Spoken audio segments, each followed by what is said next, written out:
Hey everyone, welcome to the Hub. I'm really excited for you to be here on this new journey with us and our new show. And I'm really excited because we are going to bring real life, real stories to you and hopes that you learn something and learn something new. So I'm really excited for our first guest because she's a dear friend of mine and someone that I work with often, CaraJoy Nash from She's Online Agency. Thank you for being here. Oh, you're welcome. Thank you for having me. I'm really excited because we've become good friends over the last year, but we also work together. Yes. And I have to thank you because you have helped bring a big vision to life. Thank you. And for those of you who don't know, Cara is the CEO of She's Online Agency, and she is the producer of another show that we do together. We're both board members of the Women's Chamber of Palm Beach County. Yes. And you help bring Women Mean Business, our show and our new digital platform that we created for them, to life. So I have to thank you. Oh, you're welcome, but thank you. Your vision it's fun for me to bring your vision to life. Well, and you know, we're so big on collaborating. Yeah. And we're learning together. Yeah. But we're honing, I think, our own skills in a certain way. So Yes. I'm really excited. So that we're on hiatus from that, and we'll be back. But I like I said, it's been so much fun and I've learned so much, and without your producing skills, you know, it would not come to fruition. How does it feel being on the other side of the camera? So far so good. So you know, we talked about a lot last time, and and that's why I love talking to people and really getting to know them, because everybody has a story, Right. and boy oh boy, you have a story. I mean, you know, and I don't almost know where to start, because you were a field organizer at one point for the Obama re-election. For America. For re-election, 2012. Yes. And you have your master's in? I have goodness gracious, I don't know. I have a master's of, an MBA, dear goodness, in executive management. Wow. From Ashland University in Ohio, OH. We're Penn State here, but that's okay. I still love her. We still love her. And, you know, you have been on Make Your Life Happen. I have. Talking about your skills and how a lot of what you kind of either went through, the drama of it all, the ups and downs, really helped you get here. It did. Everything that I've done up to this point has helped me get to where I sit today. Right. And everything from being a single mom. Yep. Going back to school, having to parent. Yep. Alone. Yes. And something really major that happened in your life that you definitely did not plan for, which was a health issue. Yeah, I was 25 and I was diagnosed with an autoimmune disorder. And I want to talk about that in particular because I think it relates to a lot of things today in healthcare and things that are, you know, people are worried about whether their healthcare is going to get taken away and whether or not, you know, pre-existing conditions is going to be a thing of the past where, you know, they'll deny you again. And I think everybody thinks, well, I'm healthy today, I'm never going to get sick. And that's just not guaranteed to you. It's and not. So take everyone through. I mean, 25, Yes. a mom. And then this happens. And I also think, because I know the story, but I want you to kind of explain it. You kind of knew something was not right in your body. I did. And yes. did you ignore it for a little bit? I wasn't sure what it was. There was oh my gosh, so that was, so I was 22, 23 Wow. when I noticed that things just, something was off in your body. Right. And it took a few years, several doctors, and to finally get a diagnosis. And my diagnosis is the closest thing that they can come to. It's still, you know, It's in between almost. It is. It's in between. So I have systemic sclerosis, which is, also known as scleroderma. But even with scleroderma, there are forms. So I have, it's called CREST. It's it affects different organs. And in a nutshell, my body produces too much collagen. Okay. When your body, the collagen, it makes everything taut, right? Right. So imagine, collagen in overdrive, your skin starts to, to get really tight, and then it starts affecting the joints, and then they start, things just start going sideways. Right. And it was a kick in the head. I mean, talk about shakabuku. Right. I mean, and that had to have completely stopped everything for a while. It did. To come to grips with it, I'm sure. And at 25, imagine being 25. I mean, I know 25-year-olds and they're, out, Yes. and doing all kinds of things and trying to figure themselves out. I mean, a lot of people, especially now, I think. And here you are, a parent, and then you have this huge health issue to deal with and not knowing what the future holds, probably. Right. When I was diagnosed, they said that I would probably not, by the time I was 35, I would probably not be working. I'd be in a wheelchair, and, Wow. and that's what comes with it. And I'm past 35.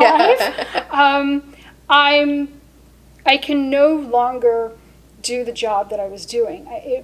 Talk about, a storm of things. I had just started working at a newspaper, and I was making, I was middle class. Right. I mean, it was over $30,000, almost $40,000 a year back in the mid '90s, and life was really good. Right. And then Life happened. It was like A big kick in the head, I'm sure. It did. Yeah. So, I worked as long as I could, and I was still selling advertising.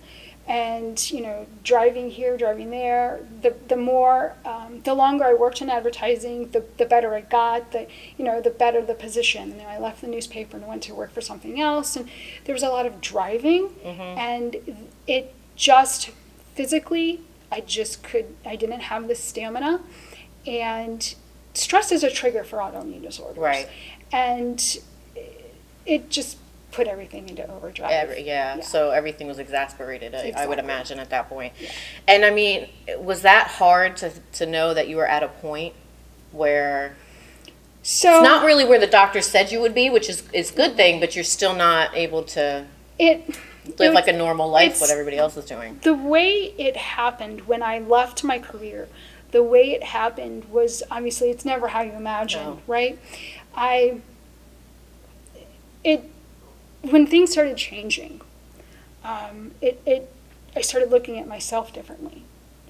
And I'm not quite sure how to say it, in that I started dating someone who was unlike anything I had ever, been with. It was more of this is easy, he adores me, he's fun, and that's all, I wanted. It was like my list, like I never even had one. Right. And that was a horrible relationship.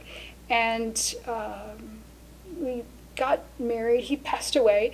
But the way it happened was, I almost feel like, I look back on it now and I know physically I did what I had to do, but in the moment it almost felt like I just had to leave myself and run away. Wow. And that's how I stopped working and applied for disability, and it wasn't what I had, nothing, about that was what I had planned, but it's where I found myself. And what I know now is, when you don't feel good about yourself, you do things and put people in your life that you would have never dreamed of. Right, and it's almost like you wake up and it's just like it happened. But it's a whole string of events and choices Exactly. a lot of times that you don't realize. And it does. I think a lot of, especially women, we don't understand how much self-care, self-love, self-respect plays into your decisions and a lot of your subconscious. And it's how you view yourself. And you're right. I mean, the wrong people, I think, prey on that too. Yeah. And they see that. And They can sniff it out. they can sniff it out when you're not happy. you know, and you're just kind of looking for someone or something, and you don't even realize you're doing it, and you're kind of emitting that energy Exactly. out there, and then it kind of exasperates maybe a really difficult situation that you're already going through, and I think that's why it's so important. People, if they're not happy and they feel like they don't love themselves, that you have to do that first, wouldn't you say? Oh my Hindsight's gosh. always 20/20. Yeah, it is. If you can learn from your mistakes, then it was okay. You know what I mean? Like, it made you better. You learned from it. Wouldn't you say that at least, you know, I went through it, but at least I learned not to do X, Y, and Z again? The funny thing about it was, what I ended up taking away from it was 2 undergraduate degrees in criminal justice focusing on antisocial behavior, because I wanted to know what in the world made such, you know, on the face of it, a really nice guy, you know, Jekyll and Hyde. Right. I didn't understand. And how that. many women go through that? Oh my gosh. You know? Now I can sniff them out. Right. And not everybody goes and gets a degree to figure that out.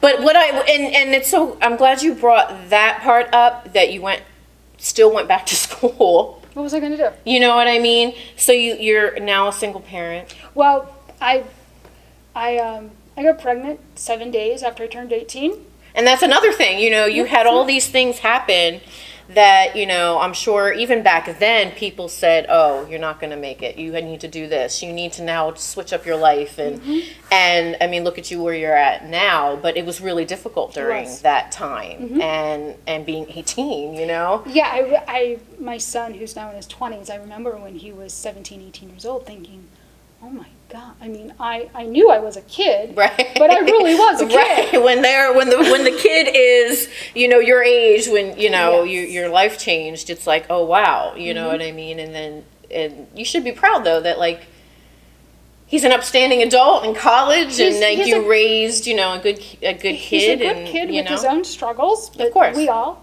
do that. But yeah, nothing turned out how I had of course not saw one, right?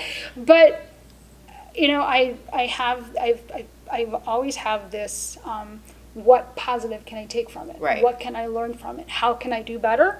And that's just, you know, that's just my core.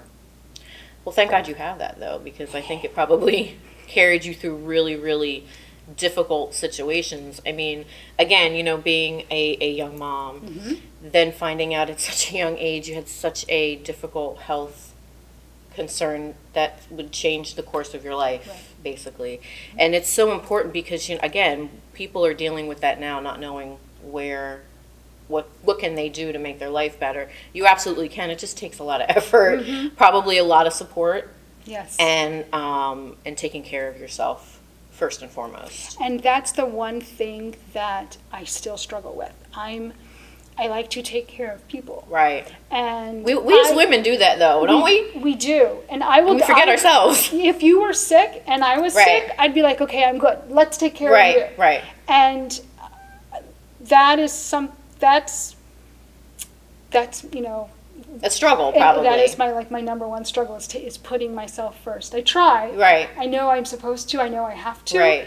But do we always do what's best for us? No. I think at a woman's core, I mean, whether you have kids or not, I don't have kids, but I'm the same way. You know, I have a big heart, and I want to make sure everybody's okay. And, you know, even though I've got a lot going on, I want to make sure everybody else is happy. And that's a great thing to be, but when you start forgetting what your needs are and forgetting what you need to do to survive, that's when I think it becomes an issue, and I think a lot of women especially struggle with that, don't you think? I do think, and you know, one of the big things that I see with others that I also see within is when I start taking care of other people, I'm not taking care of myself and what I need to do, and then things start crumbling around me. Right. So it starts falling apart because it's not in order of Yep. how it kind of needs to be. Right. And I think we're 2019 now. I think I hear a lot of people talking about that they need to make sure that they take care of themselves first,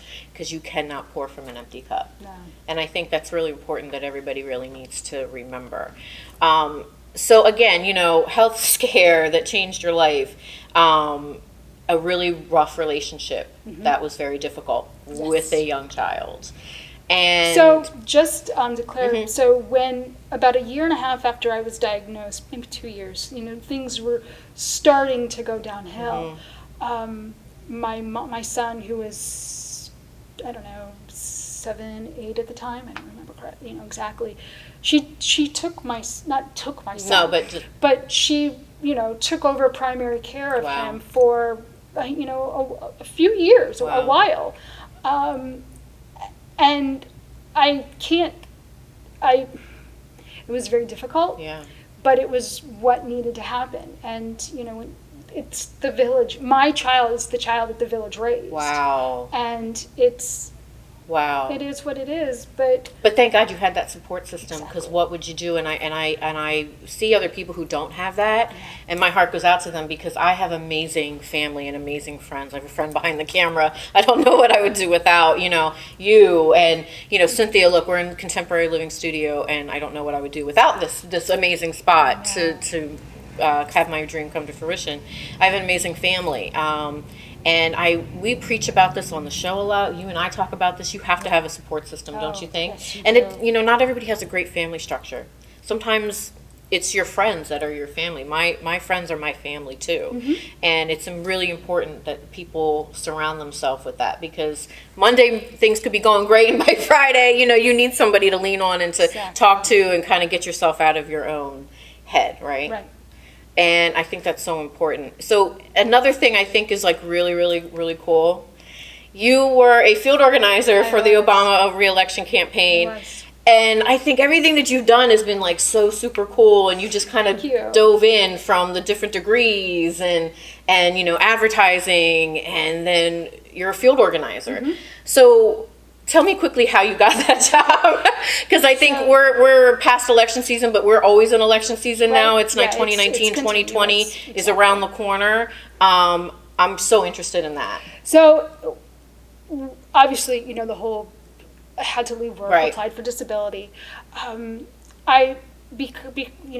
government, the world, the country helped me, with my SSD, with my income, with my health care. I was able to go back to school and, retrain myself to do something that I could physically do because of Pell Grants and scholarships and loans. And I felt, like I wanted to give back to the country that I felt like gave me so much. Wow.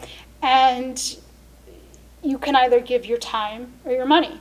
And I was an undergrad, so I earned a lot of money. People in school know that. Yeah, they get it that. I gave my time, and I started volunteering 1 night a week, 2 nights a week, and I loved the work, absolutely loved the work. You felt alive, right? I did, and the feeling of, I'm actually making a change, I'm doing something good. Right. And it snowballed into, Ryan, and goodness, I can't remember his last name, but he was my field organizer who recruited me. Oh, wow. And I asked him, can I do more? And he's like, well, there's a fellowship that you can apply for. So I applied for the fellowship, and I was accepted. And I went through the whole training, and this was the spring, summer of 2012. And the campaign would do their final round of hiring from the fellows.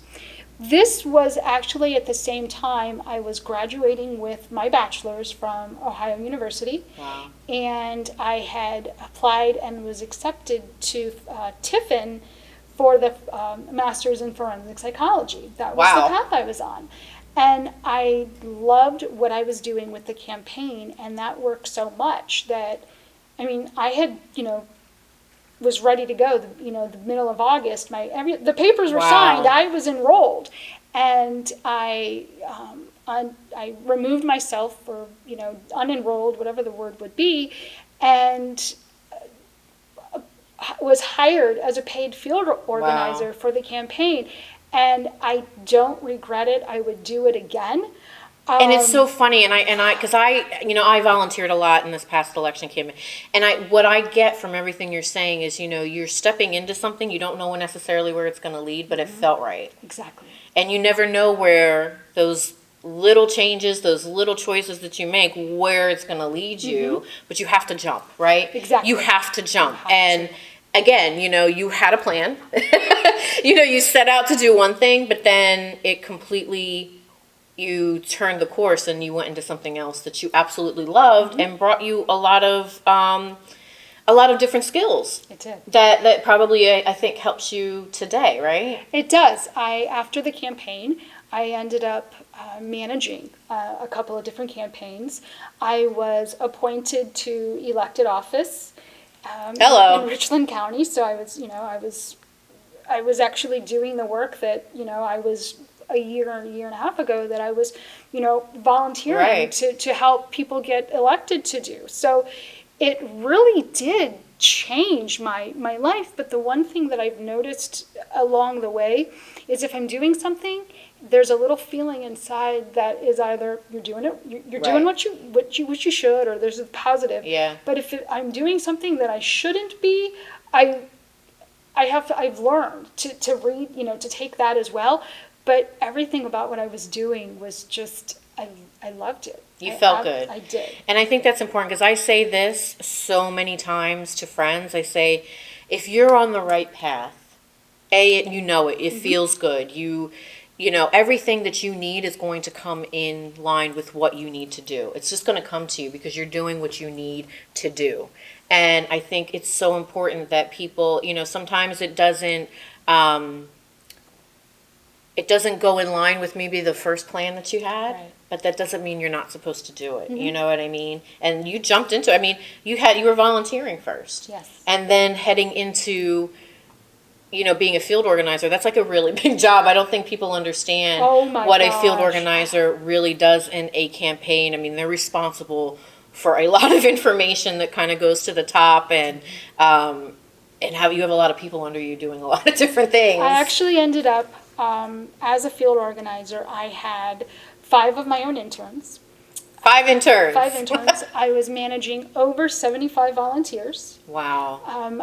During, it was October, the middle of October, my team, we ended up winning the 1,000 Doors a Day Club, meaning me and my volunteers knocked 1,000 doors in one day. Think about that. 1,000 doors a day.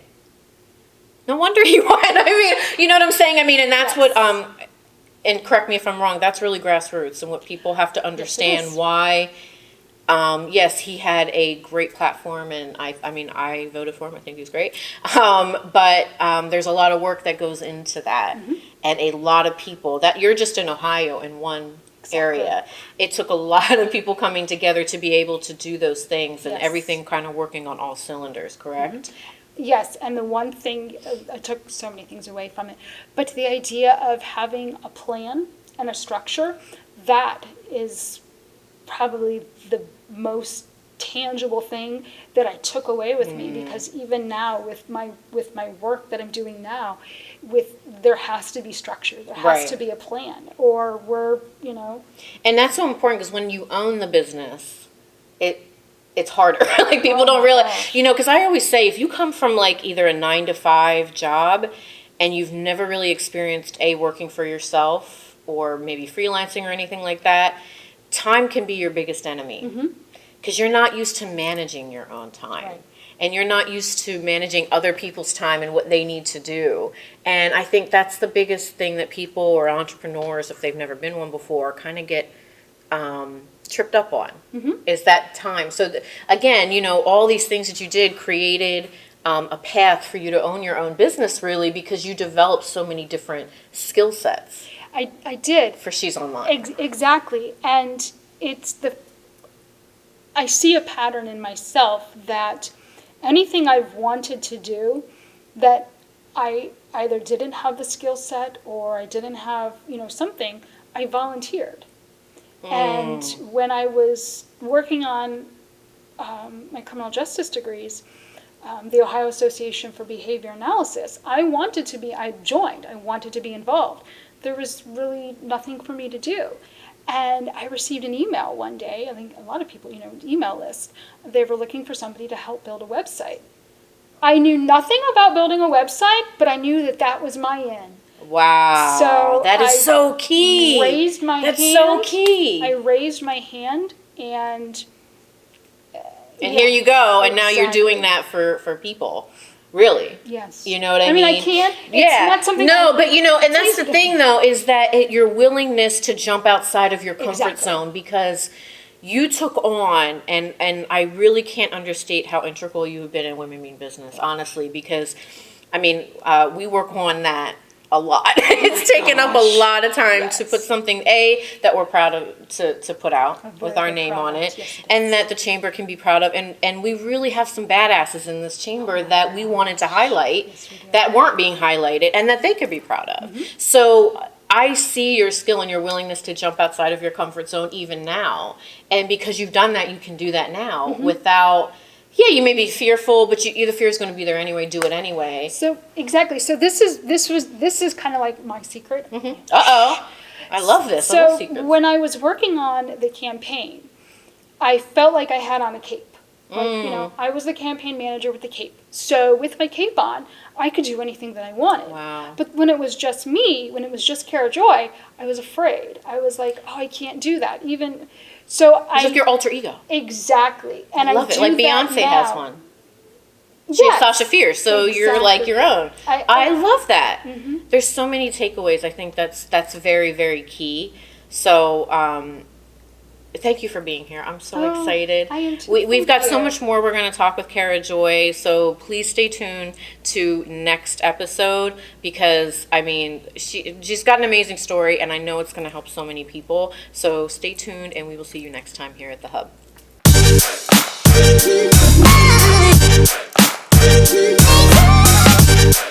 Thank you.